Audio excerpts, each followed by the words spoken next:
Saudi अरब को मजहब के लिहाज से इस्लामिक दुनिया का सबसे महत्वपूर्ण देश माना जाता है। इस देश के संस्थापक वैसे तो शाह अब्दुल अजीज जिन अब्दुल रहमान अल सऊद हैं, जिनका जन्म 15 जनवरी 1877 को हुआ था। लेकिन इस राज्य की स्थापना के लिए संघर्ष 18वीं शताब्दी से शुरू हुआ था, जब 1725 में अल सऊद के मुखिया अमीर सऊद बिन मोहम्मद बिन मकरन का देहांत हुआ। उस समय नजद में छोटे छोटे राज्य थे और हर राज्य का अलग शासक होता था। अमीर सऊद बिन मोहम्मद के 4 बेटे थे। उन्होंने संकल्प लिया था कि वो नजद में एक सऊदी राज्य स्थापित करेंगे। अमीर सऊद बिन मोहम्मद के सबसे बड़े बेटे का नाम मोहम्मद बिन सऊद था। वह दिरिया के शासक बने और उन्होंने शेख मोहम्मद बिन अब्दुल वहाब की मदद से दिरिया में अपना शासन स्थापित किया और धीरे धीरे इसे मजबूत करना शुरू कर दिया। शेख मोहम्मद बिन अब्दुल वहाब नजद के एक प्रसिद्ध विद्वान थे और मुसलमानों के मान्यताओं में सुधार करने की कोशिश में लगे हुए थे।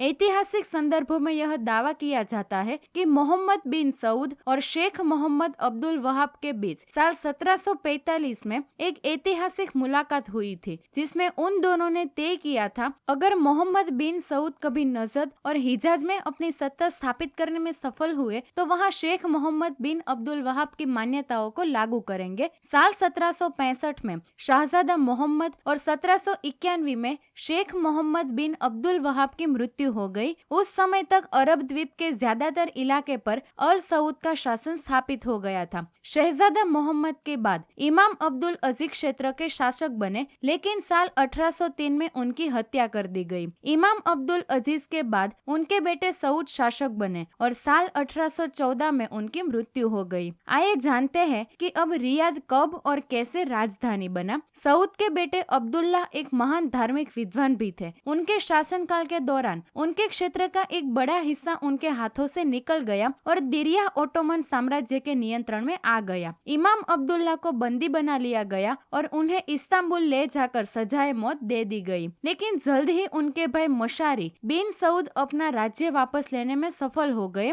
लेकिन वह लंबे समय तक शासन नहीं कर सके और उनका राज्य दोबारा ओटोमन साम्राज्य के नियंत्रण में चला गया। इसके बाद उनके भतीजे शहजादा तुर्की बिन अब्दुल्लाह रियाद पर कब्जा करने में सफल हुए। यहाँ उन्होंने साल 1824 से 1835 तक शासन किया था। अगले कई दशकों तक अल सऊद की किस्मत का सितारा उगता और डूबता रहा और द्वीपनुमा सऊदी अरब पर नियंत्रण के लिए मिस्र, ओटोमन साम्राज्य और अन्य अरब कबीलों में टकराव होता रहा। अल सऊद के एक शासक इमाम अब्दुल रहमान थे, जो 1889 में बेअत लेने में सफल रहे। इमाम अब्दुल रहमान के बेटे शहजादा अब्दुल अजीज एक साहसी व्यक्ति थे और साल 1900 में उन्होंने अपने पिता के जीवित रहते हुए ही उनके खोए हुए साम्राज्य को वापस लेने और उसके विस्तार की कोशिशें शुरू कर दी। साल 1902 में उन्होंने रियाद शहर पर कब्जा कर लिया और इसे अल सऊद की राजधानी घोषित कर दिया। अपनी विजय का सिलसिला जारी रखते हुए उन्होंने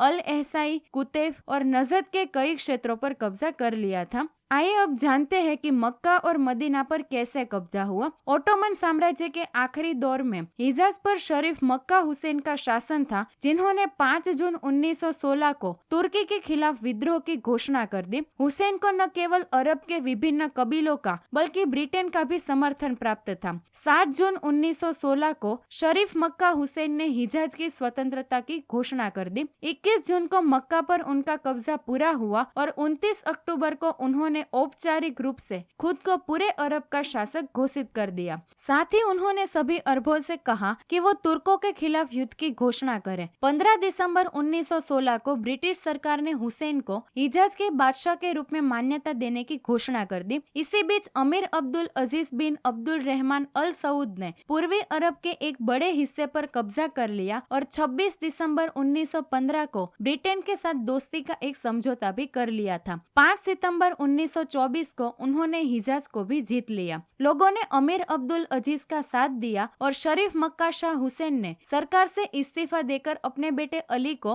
हिजाज का बादशाह बना लिया। लेकिन अमीर अब्दुल अजीज के बढ़ते कदमों के कारण उन्हें भी अपना तख्त छोड़ना पड़ा था। 13 अक्टूबर 1924 को शाह अब्दुल अजीज ने मक्का पर भी कब्जा कर लिया। इस दौरान शाह अब्दुल अजीज लगातार आगे बढ़ रहे थे। 5 दिसंबर 1925 को उन्होंने मदीना की सत्ता सत्ता भी हासिल कर ली। 19 नवंबर 1925 को शरीफ मक्का अली ने पूरी तरह से सत्ता छोड़ने की घोषणा की और इस तरह जेद्दा पर भी अल सऊद का कब्जा हो गया। 8 जनवरी 1926 को हिजाज के बादशाह अब्दुल अजीज बिन अब्दुल रहमान अल सऊद ने एक विशेष समारोह में नजद और हिजाज का पूरा नियंत्रण संभालने की घोषणा कर दी थी। 20 मई 1927 को ब्रिटेन ने कब्जे वाले सभी क्षेत्रों पर, जो उस समय हिजाज और नजद कहलाते थे, अब्दुल अजीज बिन सऊद के शासन को मान्यता दी। 23 सितंबर 1932 को शाह अब्दुल अजीज बिन सऊद ने हिजाज और नजद के साम्राज्य का नाम बदलकर अल मुमालिकत अल अरबिया अल सऊदिया करने की घोषणा कर दी। शाह अब्दुल अजीज बिन अब्दुल रहमान अल सऊद ने जल्द ही अपने राज्य को इस्लामी रंग में ढाल दिया। दूसरी ओर उनकी खुशकिस्मती से सऊदी अरब में तेल भंडार होने का पता चला। साल 1933 में शाह अब्दुल अजीज ने कैलिफोर्निया पेट्रोलियम कंपनी के साथ तेल निकालने का समझौता किया। पहले कुछ साल कोशिशों में बीत गए, लेकिन साल 1938 में जब कैलिफोर्निया पेट्रोलियम कंपनी के विशेषज्ञ नाकाम होकर वापस लौटने ही वाले थे कि अचानक एक कुएं से खजाना उबल पड़ा और इतना तेल निकला कि वे विशेषज्ञ भी दंग रह गए। अब इतिहास के एक नए युग की शुरुआत हुई। यह घटना न केवल सऊदी शासकों और कैलिफोर्नियाई कंपनी के लिए बल्कि पूरे अरब द्वीप के लिए एक चमत्कार थी। तेल की खोज ने सऊदी अरब को जबरदस्त आर्थिक स्थिरता दी और वहां में खुशहाली आ गई। 9 नवंबर 1953 को शाह अब्दुल अजीज बिन अब्दुल रहमान अल सऊद का निधन हो गया। दोस्तों, अगर आपको ये वीडियो पसंद आया हो तो कमेंट में जरूर बताना और ऐसे ही मजेदार वीडियो देखने के लिए हमारी YouTube चैनल को सब्सक्राइब करें और Facebook पेज को फॉलो करें।